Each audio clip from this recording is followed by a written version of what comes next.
Selamat pagi pendengar, dari lantai 7 Medan Merdeka Barat Padang 5 Jakarta, inilah Radio Republik Indonesia dengan Warta Berita Pagi. Dari update data pukul 17.30 waktu Indonesia Barat, jumlah korban meninggal yang dilaporkan oleh Pusdalop BNPB itu 22 orang. Ada tugas khusus dari Pak Erik bahwa masa transisi ini harus berjalan dengan smooth. Ini adalah masa perubahan. Dulu kita berbasis pada energi fosil, kita akan berbasis pada energi baru terbarukan.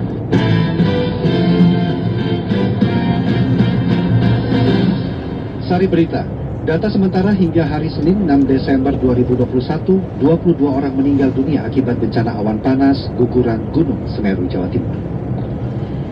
Sementara jabatan Dirut PLN Darmawan Prasojo mengemban sejumlah tugas baru untuk membawa PLN bertransformasi menjadi perusahaan listrik yang berbasis pada energi terbarukan. Inilah Warta Berita untuk hari Selasa 7 Desember 2021 bersama saya Risti Rustarto Dan saya Rudi Zey.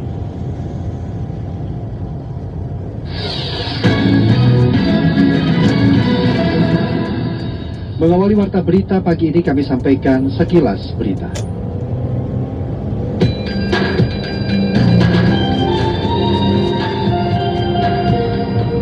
Kepala Pusat Vulkanologi dan Mitigasi Bencana Geologi atau PVMBG Badan Geologi Andiani mengatakan bahwa hujan yang terjadi tidak memicu awan panas guguran Semeru. Awan panas guguran gunung api terjadi karena pergerakan aliran magma dari perut gunung api menuju permukaan. Kementerian Energi dan Sumber Daya Mineral atau ESDM menghentikan semua aktivitas pertambangan di zona merah Gunung Semeru, Jawa Timur guna mencegah adanya korban jiwa akibat maupun awan panas dan guguran Gunung Semeru.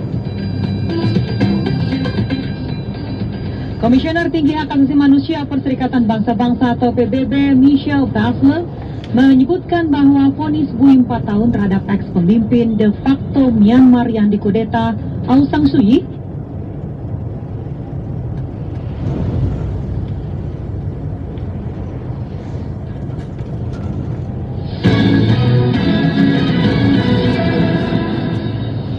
Pendengar, Badan Nasional Penanggulangan Bencana atau BNPB melaporkan data sementara hingga hari Senin 6 Desember 2021, 22 orang meninggal dunia akibat bencana awan panas guguran Gunung Semeru yang terjadi pada Sabtu lalu. 27 orang masih dinyatakan hilang. Kita simak laporan Syafira Amalia berikut ini. Sampaikan update kita tentang penyelenggaraan tanggap darurat di Lumajang. Badan Nasional Penanggulangan Bencana BNPB melaporkan jumlah korban meninggal dunia akibat bencana awan panas guguran Gunung Semeru, Lumajang, Jawa Timur sebanyak 22 orang. PLT Kepala Pusat Data Informasi dan Komunikasi Kebencanaan BNPB Abdul Muhari dalam konferensi pers perkembangan penanganan bencana Semeru pada Senin 6 Desember 2021 malam mengungkapkan bahwa 14 korban meninggal dunia ditemukan di Kecamatan Pronojiwo dan 8 orang ditemukan di Kecamatan Candipuro. Dari update data pukul 17.30 waktu Indonesia Barat, jumlah korban meninggal yang dilaporkan oleh Pusdalop BNPB itu 22 orang. Di Kecamatan Pronojiwo 14 orang, kemudian di Candipuro 8 orang. 14 orang meninggal dunia di Pronojiwo, itu masih ada 5 orang yang belum teridentifikasi. 2 orang itu ada di RSUD Pasirian dan 3 orang lainnya itu ditemukan di RT 16 RW 5 Curah Kobokan jam 14.15 waktu Indonesia Barat. Abdul mengatakan pihaknya menerima laporan masih ada 27 orang yang dinyatakan hilang, yang saat ini masih menjadi fokus pencarian oleh tim pencarian dan penyelamatan korban. Dalam kesempatan yang sama, Direktur Operasional Basarnas Brigadir Jenderal TNI Wuryanto mengungkapkan bahwa pihaknya mengalami kendala cuaca hujan saat melakukan melakukan pencarian dan evakuasi korban. Pihaknya telah menurunkan 4 tim dalam penanganan bencana ini, 3 diantaranya berasal dari Surabaya, sementara 1 tim lainnya berasal dari Lumajang. Jadi saya sampaikan memang terutama kendala adalah cuaca. Panjang cuacanya bagus, unsur SAR cukup banyak, sehingga dapat kita bagi kemanapun sektor yang dilaporkan kemungkinan ada korban yang belum ditemukan. Namun demikian, yang harus kita waspadai memang cuaca, karena setiap saat kalau hujan bisa turun, kemudian akan juga paling tidak akan membahayakan bagi personil-personil yang akan tergabung dalam unsur SAR. Seperti diketahui, bencana awan guguran panas Gunung Semeru terjadi pada Sabtu 4 Desember 2021 lalu. Sebanyak 5.205 orang terdampak, 22 orang korban meninggal dunia, 27 orang masih dinyatakan hilang. Sementara 2.004 jiwa mengungsi di 19 titik pengungsian. Dari Jakarta, Safira Malia, Pro 3 RRI.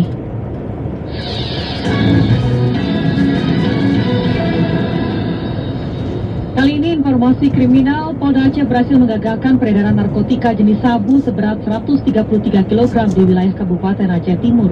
Narkotika tersebut merupakan penyelundupan yang dilakukan oleh gembong jaringan Indonesia-Malaysia. Dari Banda Aceh, Munjir Permana melaporkan. Direktorat Narkoba Polda Aceh menangkap 133 kg narkotika jenis sabu di wilayah Kabupaten Aceh Timur. Dalam penangkapan ini, petugas ikut mengamankan 1 orang tersangka dan 2 lainnya masih dalam pengejaran. Kapolda Aceh Irjen Pol Ahmad Haidar kepada wartawan di Mapolda Aceh mengungkapkan pengungkapan kasus narkoba tersebut adalah hasil kerjasama antara Ditres Narkoba Polda Aceh dengan Polres Aceh Timur dan Bea Cukai Aceh. Barang haram ini ditangkap di wilayah Desa Lo, Kabupaten Aceh Timur pada Jumat 3 Desember lalu. Barang ini berasal dari luar Aceh, terutama dari Malaysia, kita lihatnya itu. Kemudian rencana akan didistribusikan ke wilayah Palembang dan Medan. Namun kami dapat menggagalkan, kami melakukan di rumah tersangka itu. Pengungkapan kasus ini berawal dari penyelidikan yang dilakukan petugas yang mencurigai ada sebuah mobil yang terparkir di depan sebuah rumah tersangka berinisial B.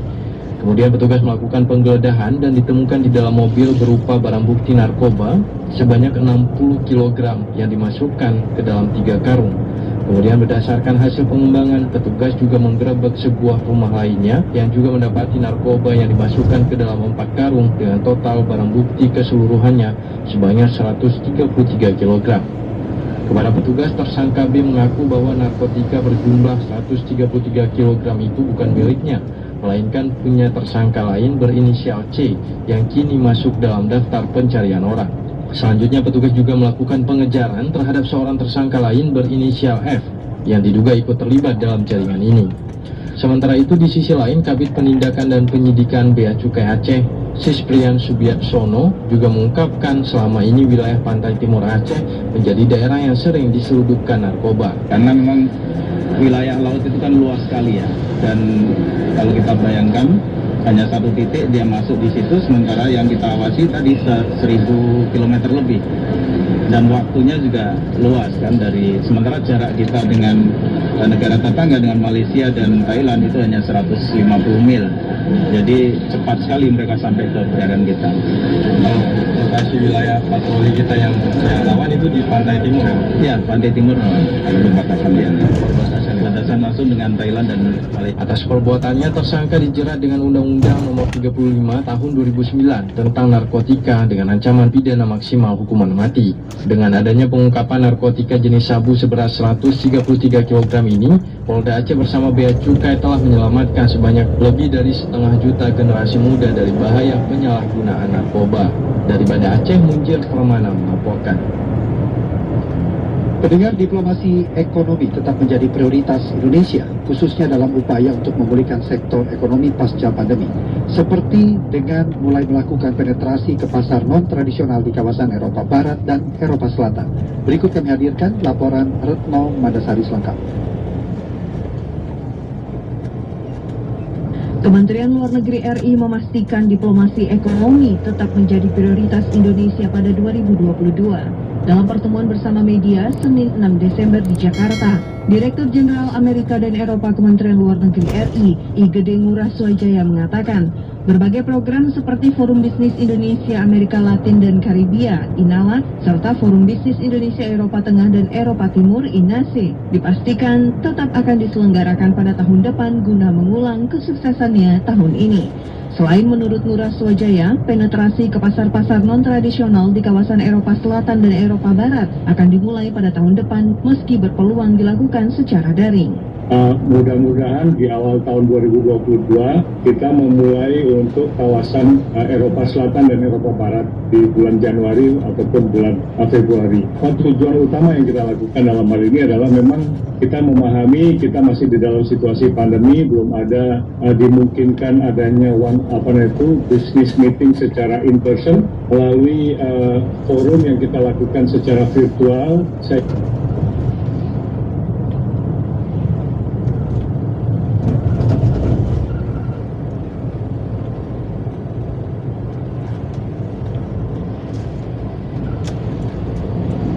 Signifikan melebihi 10 miliar US dollar. Nah, jadi atas dasar itu tahun 2022 kita akan terus lanjutkan apa yang sudah kita laksanakan di tahun 2021, dan kita juga melihat adanya peningkatan nilai investasi dari berbagai negara investor potensial.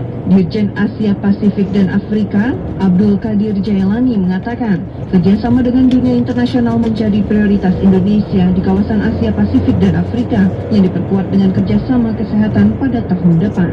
Dan saya terus investasi dan perundingan dengan bagaimana akan dilakukan tahun 2020. Nilai ekspor Indonesia di pasar Amerika Serikat saat ini secara rata-rata surplus dengan nilai lebih dari 10 miliar dolar Amerika per tahun. Sedangkan untuk lebih memaksimalkan diplomasi ekonomi di kawasan Amerika Latin dan Karibia, Indonesia telah meluncurkan sebuah platform digital yang bisa diakses oleh calon importir dengan mengakses www.ina-access.com. Sekitar 500 eksportir potensial dengan ribuan produk serta lebih dari 100 proyek investasi dipamerkan pada platform digital yang diresmikan oleh Menteri Luar Negeri Retno Marsudi bertepatan pada pelaksanaan Forum Bisnis INALAK Oktober lalu secara daring.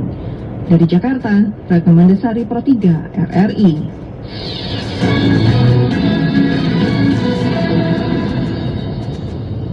Anggota MPR Sugiono dalam diskusi MPR kemarin menyebut memberantas aksi terorisme di Indonesia harus menanamkan Pancasila serta UUD 45 hingga level masyarakat bawah. Pengamat intelijen dan pertahanan Ridwan Habib juga menyatakan bahwa aksi terorisme di Papua adalah ancaman serius bagi negara kesatuan Republik Indonesia. Rizky Supermana melaporkan selengkapnya.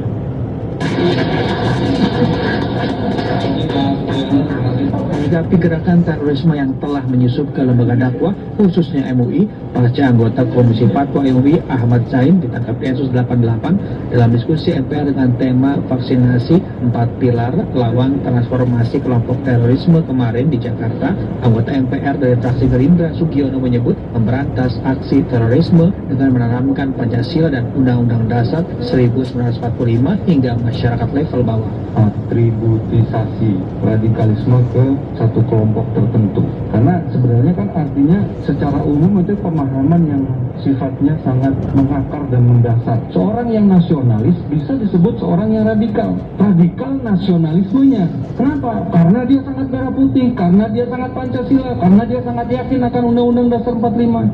Anggota MPR dari fraksi PKS Nasir Jamil mengungkapkan pemberantasan kegiatan terorisme harus dimulai dengan memutus pendanaannya. Hal ini telah diatur dalam Undang-Undang Pidana Pendanaan Terorisme. Tindak pidana pendanaan terorisme, dan ini adalah upaya kita karena kita sudah meratifikasi Konvensi Internasional tentang Pemberantasan Dana Terorisme. Kita membuat undang-undang tentang pencegahan dan pemberantasan tindak pidana pendanaan terorisme, melahirkan Undang-Undang Nomor 5 Tahun 2018. Ada keseimbangan antara penegakan hukum dalam konteks terorisme dengan hak asasi manusia. Pengamat intelijen dan pertahanan Ridwan Habib menyatakan aksi terorisme di Papua ancaman serius terhadap NKRI. Penanganan terorisme jangan terpusat di Jawa, namun teroris sebenarnya ada di Papua.